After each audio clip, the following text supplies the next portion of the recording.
Hi dears, ഇന്ന് ഞാൻ നിങ്ങൾക്ക് മച്ചും മെനിയും എപ്പോഴൊക്കെയാണ് എങ്ങനെയൊക്കെയാണ് യൂസ് ചെയ്യുക എന്ന് പറഞ്ഞുതരാം. മച്ച് സാധാരണയായിട്ട് അൺകൗണ്ടബിൾ നൗൺസിന്റെ കൂടെയാണ് വരിക.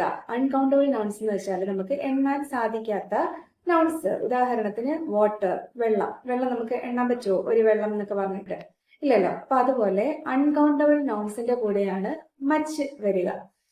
അതേസമയം മെനി വരുന്നത് കൗണ്ടബിൾ നൗൺസിന്റെ കൂടെയാണ്. ഉദാഹരണം പെൻസ്, ബുക്സ്, പെൻസിൽസ്, സ്റ്റുഡൻസ്, ഇതെല്ലാം നമുക്ക് എണ്ണാൻ പറ്റുന്നവ. അങ്ങനെയുള്ള കൗണ്ടബിൾ നൗൺസിന്റെ കൂടെയാണ് മെനി വരിക. ഇനി മച്ചിന്റെ കൂടെ സിംഗുലർ വെർബും മെനിയുടെ കൂടെ പ്ലൂറൽ വെർബും ആണ് വരിക. ഉദാഹരണം നമുക്ക് നോക്കാം. Much water is wasted. Much water is wasted. Okay, അപ്പം മച്ചിന്റെ കൂടെ വാട്ടർ എന്ന് പറയുന്ന അൺകൗണ്ടബിൾ നോൺ വന്നു.